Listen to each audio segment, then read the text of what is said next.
नमस्ते दोस्तों। आज अभिव्यक्ति में हम सुनेंगे मालती जोशी की लिखी कहानी सन्नाटा। तो आइए शुरू करते हैं। दर्पण के सामने देर तक बैठने के बाद भी उसका मन नहीं भरा। मेकअप की हल्की सी परत एक जादू सा कर गई थी और वह अपने प्रतिबिंब पर मुग्ध हुई जा रही थी। कौन कहेगा कि वह 50 को छू रही है। बदल तो कुछ नहीं सका। उम्र के साथ चेहरा थोड़ा भर गया है। बालों में इक्का दुक्का रूपहले तार झलमला रहे हैं बस। पर इन बातों ने तो उसके सौंदर्य को गरिमा ही प्रदान करी है। अब तो सारा दिन जैसे भागम भाग में बीतता है। बिंदी लगाने भर को वह आईने में झांक पाती है। नहीं तो एक समय यह था जब वह घंटों आईने के सामने बैठकर निहारा करती थी। उन दिनों कॉलेज भर में उसके रूप के चर्चे थे। इसी रूप जाल ने तो गिरीश को बांधा था। इसी के बल पर वह बिना किसी दान दहेज के इतने बड़े घर में आ गई थी। बड़ा घर याद आते ही उसके मन ऐसा कसैला हो उठा जैसे दांतों के नीचे कोई कड़वी चीज आ गई हो। बीते दिनों की स्मृतियों ने कोई मधुर रागिनी नहीं छेड़ी बल्कि मन में एक टीस सी छोड़ दी। वह एक झटके के साथ उठी और कपड़ों की अलमारी के सामने जाकर खड़ी हो गई। बेकार की बातों से वह समय अपना मूड बिगाड़ना नहीं चाहती थी। साड़ी का चुनाव वाकई एक समस्या थी। अपनी रोज़मर्रा की साड़ियों की ओर तो उसने झांका भी नहीं। साल दर साल उन्हें ही पहनते वह ऊब चुकी थी। कुछ साड़ियाँ जो समारोह के लिए खरीदी गई थीं, पर हर कपड़ा हर मौके पर खिलता थोड़े ही है। साड़ी ऐसी हो जो अवसर विशेष के अनुकूल हो और उसकी सौम्य सोबर इमेज भी बनाए रखे। कपड़ों को उलट पुलट करते हुए उत्तरा को निशी की बेतरह याद आई। वह होती तो क्या उसे इतना सोचना पड़ता। वह तो नहीं कब से मुनासिब सी साड़ी, मैचिंग चूड़ी, पर्स, चप्पल सब कुछ निकाल कर रख चुकी होती। उसके रहते मजाल था कि मम्मी उल्टा सीधा पहनकर या बेतरतीबी से बाल लपेटकर कहीं बाहर चली जाए। कपड़े ही नहीं, उसका तो घर की हर समस्या पर अधिकार था। कोई भी काम उस पर छोड़कर निश्चिंत हुआ जा सकता था। उसके रहते घर कैसा भरा भरा सा लगता था। इस तरह द्वीपों में बटा हुआ नहीं था। उत्तरा को पीएचडी मिली थी तब निशी मुश्किल से 16 की रही होगी। स्टाफ मेंबर्स पार्टी के लिए इसरार कर रहे थे। उत्तरा ने सोचा वहीं कैंटीन में कुछ खिला पिला देगी, पर निशी अड़ गई। कॉलेज में क्यों मम्मी? क्या तुम्हारा घर नहीं है? और पार्टी का सारा प्रबंध उसने अकेले ही किया। खाना तो खैर बनवाया गया था, पर प्लेटें, चम्मच, नैपकिन, बर्फ, यहाँ तक कि पान सुपारी और जर्दे की व्यवस्था भी उसने इतनी सुघड़ता से की कि सब चकित रह गए। लोग अब फिर पार्टी मांग रहे थे, पर अब उत्तरा की हिम्मत टूट गई थी। यूं कहने को घर में आशू भी है, पर आशू उसने आवाज़ दी, पर जैसा कि वह जानती थी कोई जवाब नहीं आया। आजकल तो वह बस अपने पापा के आसपास ही मंडराया करती है। निशी भी थी तो आशू उसके साथ लगी रहती। उसकी शादी क्या हुई, दोनों ही लड़कियां हाथ से निकल गईं। आशू, इस बार आवाज़ थोड़ी ऊंची और तल्ख थी। क्या है मम्मी? मूर्तिमान बेजारी बनकर आशू सामने आकर खड़ी हो गई। उसके लहजे से उत्तरा का पारा चढ़ गया। वह भूल सी गई कि क्यों बुलाया था। रूखे स्वर में पूछा, तुम अभी तक तैयार नहीं हुई? चलना नहीं है क्या? कहाँ? ओह, आज आपका फंक्शन है ना? सॉरी मम्मी, मेरा जाना नहीं हो सकेगा। क्यों? पापा को बुखार है ना? कोई नई बात है क्या? नई ना सही, पर ऐसी स्थिति में उन्हें अकेला तो नहीं छोड़ा जा सकता। 2 घंटे महादेव उनके पास बैठ सकता है। सो तो है, पर मम्मी वहाँ सारी साहित्यिक बातें होंगी। मेरी समझ में तो कुछ आएगा नहीं, वैसे ही बोर हो जाऊंगी। ठीक है, उत्तरा ने विषय समाप्त करते हुए कहा। आशू जैसे प्रतीक्षा ही कर रही थी, तुरंत पलटकर चल दी। उत्तरा देर तक उसे देखती रही। इन दिनों वह एकदम अपनी माँ की प्रकृति जैसी बनती जा रही थी, पर मन से कितनी दूर फिक गई है। इसके विपरीत निशी एकदम अपने पापा पर गई है, पर बचपन से ही वह मम्मी की बेटी रही। पिछले दिनों वह बेटी से ज़्यादा सखी बन गई थी। कोई भी बात उसे निस्संकोच कहकर वह हल्का हो लेती। निशी बड़ी बहन की तरह उसे सांत्वना देती, धीरज बंधाती। कभी कभी तो उसका पक्ष लेकर पापा से भी भिड़ जाती। शादी होते ही लड़कियां कितना बदल जाती हैं। सारी माया ममता पता नहीं कहाँ खो जाती है। अब तो बस निखिल और मंटू यही निशी की दुनिया है, इन्हीं में सिमट कर रह गई है। मम्मी, दोबारा अपनी बेजारी जताते हुए आशु सामने खड़ी हो गई। वो लोग आ गए हैं।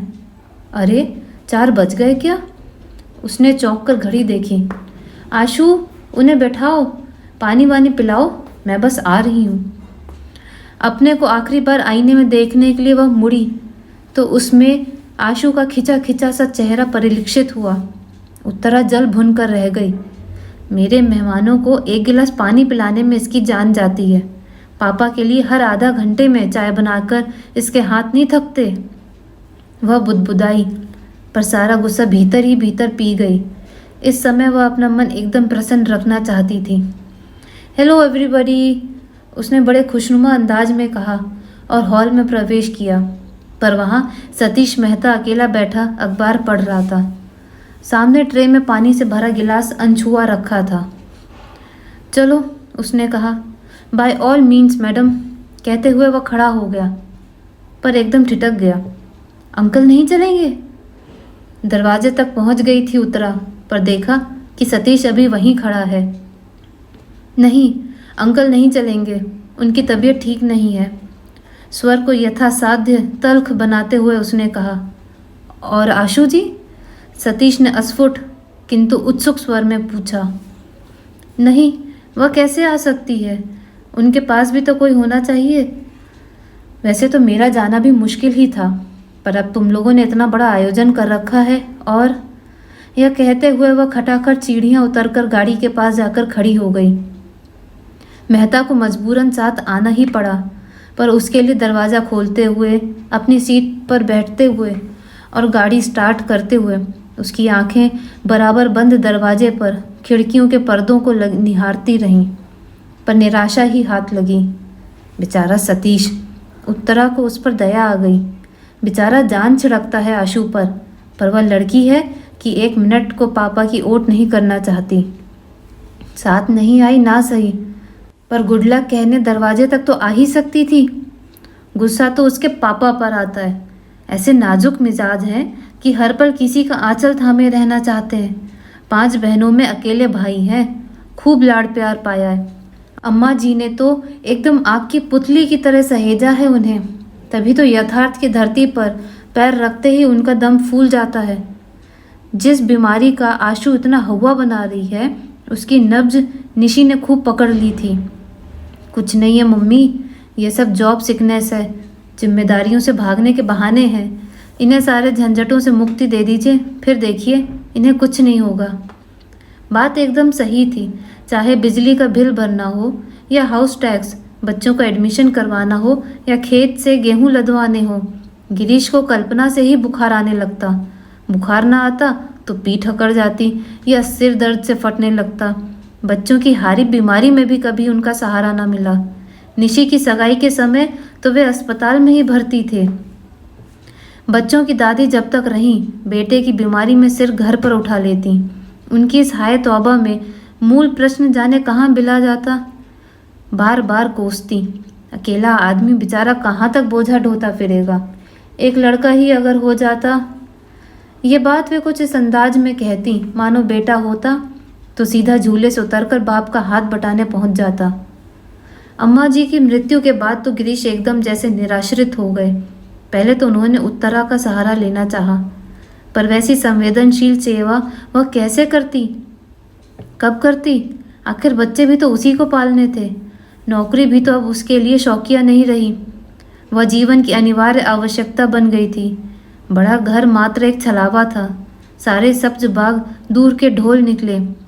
वकालत की एक तख्ती जरूर टंग रही थी बाहर, ताकि कोई ये ना कहे कि निठल्ले हैं, बीवी की कमाई खाते हैं। शेष तो बस उत्तरा ही जानती है या उसका ईश्वर।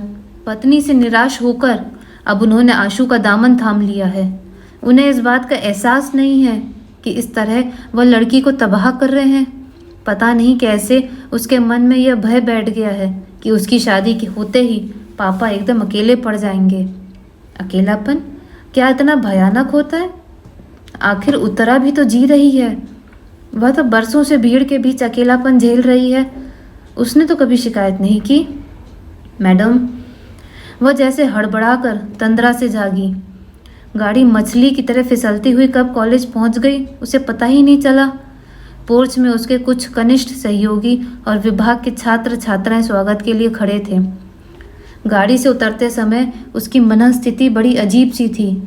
अपने ही कॉलेज में इस तरह मेहमान बनकर आना उसे अटपटा लग रहा था। वह तो बार बार मना करती रही, पर बच्चे नहीं माने।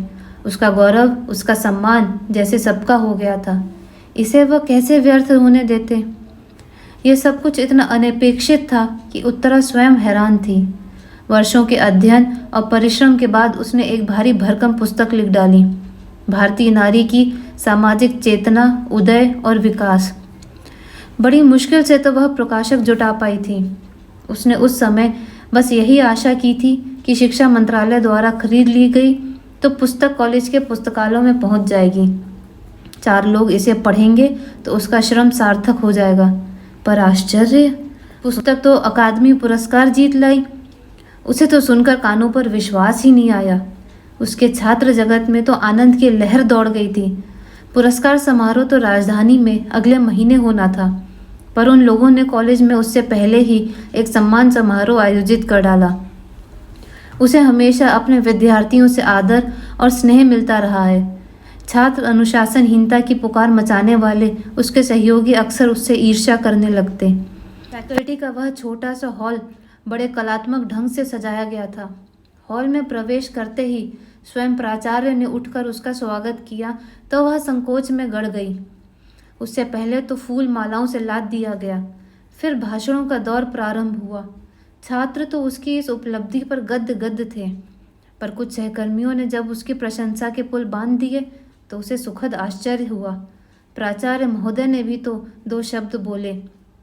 उत्तरा के कारण उनका यह कस्बाई कॉलेज देश के नक्शे पर आ गया था। प्रमुख अतिथि थे जिलाधीश महोदय। उसे सम्मान का प्रतीक वीणापाणी की मूर्ति भेंट करते हुए उन्होंने औपचारिकतावश स्तुति में 2 शब्द कहने ही पड़े। वह सुनती रही और सोचती रही, काश आशु यहाँ होती, उसके पापा होते।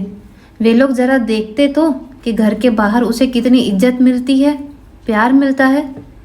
पर वे यहाँ आते ही क्यों? पत्नी की गौरव गाथा निष्प्रह भाव से सुनने की सामर्थ्य उनमें कहाँ है? तभी न बुखार हो आया। उस दिन जब कुछ लोग यह सुसंवाद लेकर घर पहुँचे थे, तब भी तो वे सहज भाव से उसे झेल नहीं पाए। कैसी रोनी सी आवाज़ में बोले थे, भाई हमने तो इन्हें पूरी स्वतंत्रता दे रखी है। जितना समय मिलता है अपने विषय को दे दो, घर बार की चिंता छोड़ दो, उसे हम संभाल लेंगे। कोई बड़े विद्वान नहीं हैं, बस इतना योगदान दे सकते हैं। उनके हर शब्द से झांकते हीनता बोध ने उसे उतना ही कचोटा जितना उनके झूठ ने। मन हुआ सबके सामने उन्हें बेनकाब कर दे, बता दे कि वे कितना घर द्वार देखते हैं, पर चुप बनी रही। कभी कभी सुखी गृहस्थी का नाटक भी कितना जरूरी हो जाता है। इस समय भी वह प्रसंग याद आते ही उसका मन फुंकार उठा। सम्मान की सारी खुशी, सारा उत्साह ठंडा पड़ गया। रात भर जागकर एक आलेख तैयार किया था, पर बोलने के लिए खड़ी हुई तो एक भी शब्द याद नहीं आया। पहली बार कागज़ की ज़रूरत पड़ी। सुनने वालों ने समझा भाव विहल जाने से उसकी वाणी अवरुद्ध हो गई है, नहीं तो वह साक्षात सरस्वती है। लौटते समय आधा दर्जन लोग साथ थे। फूल मालाएं और भेंट सामग्री उन्हीं के हाथ में थी। दरवाज़ा वैसा ही बंद था। चलते समय ना तो किसी ने विदा किया था, ना वहाँ अब कोई स्वागत में खड़ा था। अब चलेंगे मैडम, किसी ने कहा तो लगा मन पर हथौड़े की चोट पड़ी है। इतने बड़े हंगामे के बाद ये लोग उसे एकदम अकेला करके चला जाएंगे। कल्पना से ही वह सिहर उठी। ऐसे कैसे चले जाओगे? उसने कहा। एक एक कप कॉफ़ी तो पीते जाओ। और फिर उसने दरवाजे की घंटी जोर से दबा दी, इतनी जोर से कि उसकी आवाज़ से सन्नाटे की धज्जियाँ उड़ गईं। तो दोस्तों, ये अंत था इस कहानी का। इस कहानी का इंग्लिश ट्रांसलेशन भी आप सुन सकते हैं मेरे दूसरे चैनल पर, जिसका लिंक नीचे डिस्क्रिप्शन बॉक्स में दिया गया है। ये इंग्लिश ट्रांसलेशन मैं खुद करती हूँ, ये नेट पर अवेलेबल नहीं है, तो प्लीज़ एक बार सुनिएगा ज़रूर।